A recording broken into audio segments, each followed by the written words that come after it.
Assalamualaikum students, hope so you all are fine. Today we are going to start question number 4 of exercise 1.2. Here we have question find negative of a matrices A, B, C, D and E.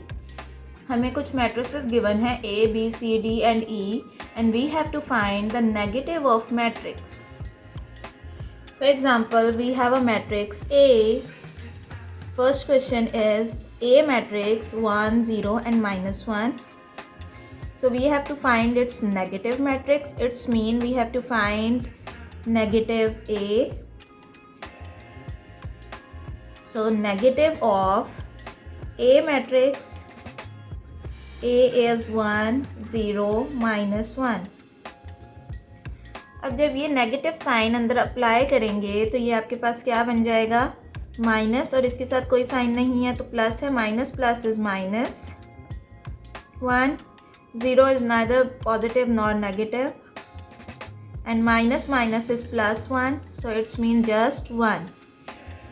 So it is a negative matrix of matrix A. अगर आप definition को recall करें तो definition के according negative matrix क्या होता है कि जब आपके पास जो भी मैट्रिक्स गिवन है उसकी तमाम एंट्रीज के साइन चेंज हो जाएं तो ऐसे मैट्रिक्स को नेगेटिव ऑफ मैट्रिक्स कहा जाता है.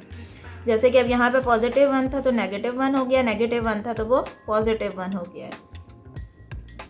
Second part is B matrix which is equal to 3, 2, -1 and 1.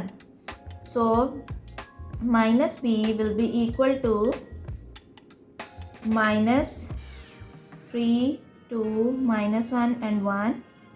So it will be equal to minus plus is -3, minus minus is +1, minus plus is -2 and minus plus is -1. So it is a negative matrix of the given matrix B. Now we have to find negative matrix of C. So it will be equal to negative of C matrix which is 2, 3, 6 and 2.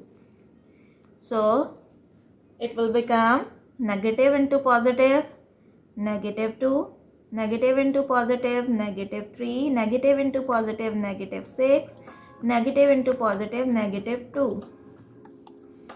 So it is a negative matrix of the given matrix C which is 2, 3, 6, 2.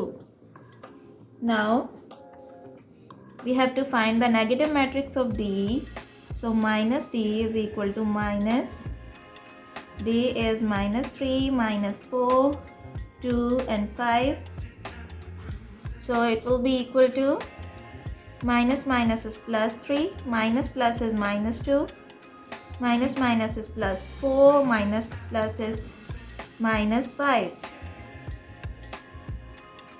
अब हम देख सकते हैं कि जितने भी entries थी उनके साथ जो साइन है वो अपोजिट हो चुके हैं जो कि आपके पास गिवन मैट्रिक्स में से थे, तो इसका मतलब है कि ये इसका नेगेटिव मैट्रिक्स बन चुका है. ओके, नाउ नेगेटिव ऑफ ई. ठीक है, अब इस मैट्रिक्स का नेगेटिव फाइंड करना है. So negative of 1, 2, -5 and 3. So negative of this matrix will be negative into positive, -1, negative into positive, -2, minus minus is plus, similarly minus plus is -3. तमाम entries के sign opposite हो चुके हैं ई matrix से. It's mean now it will become negative of E matrix. Now we have question number 5. Find the transpose of each of the following matrices.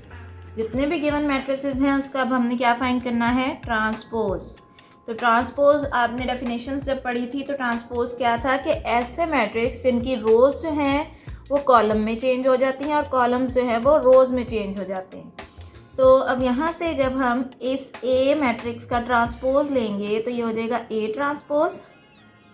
अब ये column है ना आपके पास गिवन है, कॉलम को अब हम किस में चेंज कर देंगे, रो में. इट्स मीन ये 0, 1, -2 वर्टिकली लिखा हुआ है, अब हम इसे लिख देंगे हॉरिजॉन्टल फॉर्म में 0, 1, -2. अब ये जो आपके पास कॉलम था वो आपके पास किस में चेंज हो गया है, रो में.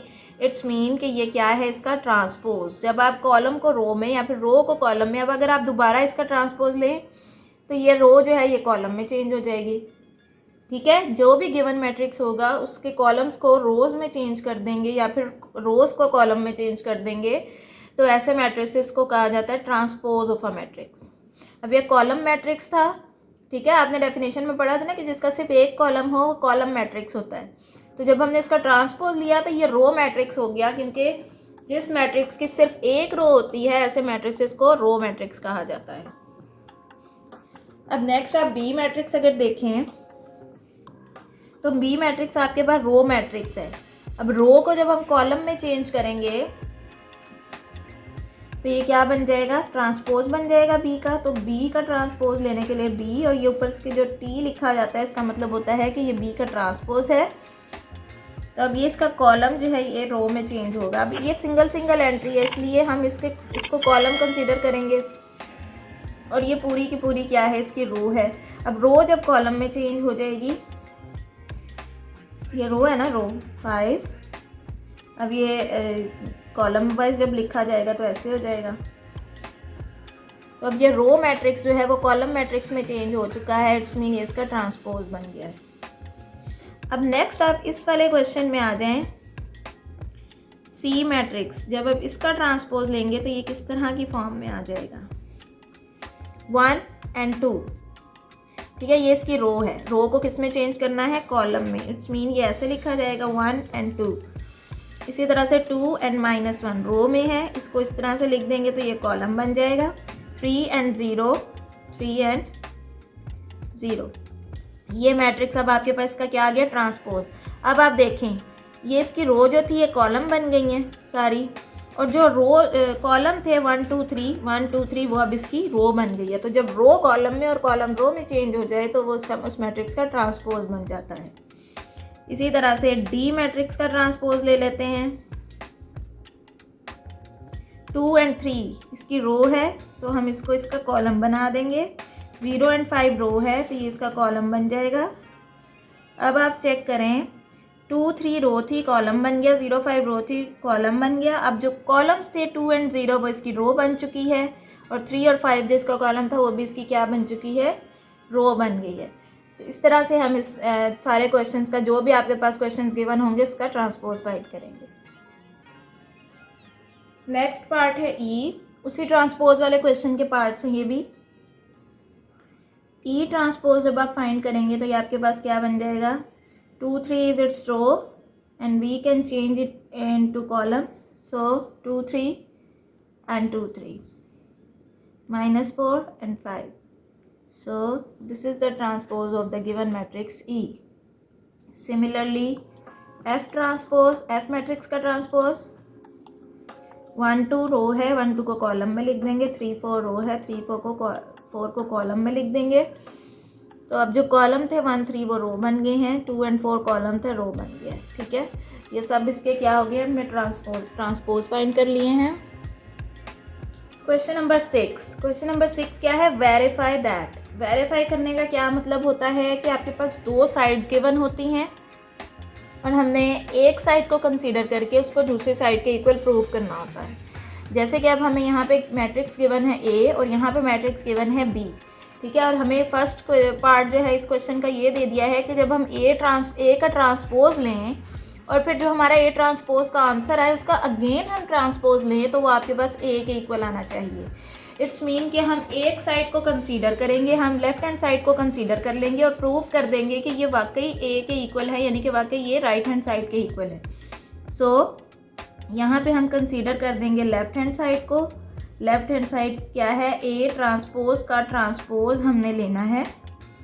उसके लिए हम मैट्रिक्स लिख लेते हैं ए मैट्रिक्स क्या है आपके पास, 1 0 2 and 1। अब सबसे पहला काम ब्रैकेट को सॉल्व करना होता है ना, तो ब्रैकेट के अंदर क्या है, ए ट्रांसपोज। तो जब आप ए का ट्रांसपोज लेंगे तो रो कॉलम में चेंज हो जाएगी। 1 and 2 रो है, 1 and 2 कॉलम बन जाएगा। 0 and 1 रो है तो 0 and 1 कॉलम बन जाएगा। उसके बाद हमें क्या कहा है यहाँ पे कि ए का जब हमने ट्रांसपोज ले लिया है, ये जो ब्रैकेट के अंदर वाली कंडीशन है ये हमने फुलफिल कर दी है। अब जो ए का ट्रांसपोज लिया है उसका अगेन ट्रांसपोज लें, तो यहाँ से ये ए का ट्रांसपोज और फिर इसका हम दोबारा ट्रांसपोज लेंगे तो इसका मतलब है ए का ट्रांसपोज जो हमने लिया था वो मैट्रिक्स क्या है 1 2 0 1। अब हमने इस मैट्रिक्स का क्या लेना है ट्रांसपोज। इस चीज़ को दोबारा से देख लें मैंने किस तरह से लिखा है कि ए ट्रांसपोज का पहले हमने सिर्फ ए का ट्रांसपोज ले लिया, ठीक है, जो हमने ये ब्रैकेट के अंदर वाली कंडीशन थी इसको फुलफिल किया है। उसके बाद उसका अगेन ट्रांसपोज लेना है, तो ये ए ट्रांसपोज जो हमने लिया था वो मैट्रिक्स लिख दिया हमने, और फिर उसका हमने ट्रांसपोज लेना है, इसलिए इस मैट्रिक्स के ऊपर मैंने टी लिख दिया क्योंकि हम इस मैट्रिक्स का क्या लेने लगे हैं ट्रांसपोज। तो ट्रांसपोज फिर वही चीज़ कि जब जैसे हमने रो को कॉलम में या फिर कॉलम को रो में चेंज करेंगे तो आपके पास ट्रांसपोज आ जाएगा। तो 1 0 रो है 1 0 कॉलम बन जाएगा, 2 1 रो है 2 1 कॉलम बन जाएगा। अब ये चीज़ हमने पूरी प्रूव कर ली, ठीक है, ये हमने पूरी फाइंड कर ली है लेफ्ट हैंड साइड। अब हमने ये चेक करना है कि क्या वाकई हमारे पास ए मैट्रिक्स के इक्वल आया है। अगर तो ये ए मैट्रिक्स के इक्वल आया है इट्स मीन हमने सोल्यूशन करेक्ट किया। अगर आपके पास ये ए मैट्रिक्स के इक्वल नहीं आ रहा तो आपने इसको प्रूव नहीं किया। इसको प्रूव करने के लिए, इसको वेरीफाई करने के लिए ज़रूरी होता है कि दोनों साइड्स बराबर हों। तो अब अगर आप देखें कि जो आपने ए ट्रांसपोज का ट्रांसपोज फाइंड किया है वो आपके पास गिवन मैट्रिक्स ए के इक्वल आ रहा है या नहीं, और गिवन मैट्रिक्स क्या था 1 0 2 एंड 1। इट्स मीन कि हमने प्रूव कर दिया है कि लेफ्ट हैंड साइड इक्वल हो गई है किसके राइट हैंड साइड के। सो लेफ्ट हैंड साइड इक्वल है किसके राइट हैंड साइड के। सेम इसी पैटर्न से आपने जो है क्वेश्चन नंबर 6 का जो पार्ट 2 है उसको सॉल्व करना है कि लेफ्ट हैंड साइड को आप कंसीडर कर लें। लेफ्ट हैंड साइड क्या है बी ट्रांसपोज और फिर उसका भी ट्रांसपोज। तो इसके लिए सबसे पहले बी मैट्रिक्स लिख लें। बी मैट्रिक्स क्या है 1 2 1 0। अब हमने सबसे पहले जो ब्रैकेट के अंदर चीज़ है उसे सॉल्व करना है जो कि है बी ट्रांसपोज। बी ट्रांसपोज का क्या मतलब है कि बी मैट्रिक्स की रोज़ को कॉलम में चेंज कर दें, रो कॉलम में चेंज हो जाएगी। इसी तरह से ये रो जो है ये 2 0 कॉलम बन जाएगा। अब हमने बी का ट्रांसपोज तो फाइंड कर लिया, अब हमने फर्दर क्या फाइंड करना है बी ट्रांसपोज का भी ट्रांसपोज, यानी कि जो बी ट्रांसपोज मैट्रिक्स आया है आपके पास ये वाला 1 1 2 एंड 0। अब आपने इसका भी क्या फाइंड करना है ट्रांसपोज। तो जब आप इसका ट्रांसपोज फाइंड करेंगी तो ये रो 1 2 जो है ये कॉलम में चेंज हो जाएगी, इसी तरह से ये रो भी कॉलम में चेंज हो जाएगी। तो अब आप ये चेक कर लें कि जो आपने बी ट्रांसपोज का ट्रांसपोज फाइंड कर लिया है कि वो बी के इक्वल है या नहीं। तो ये बी क्या था 1 2 1 एंड 0।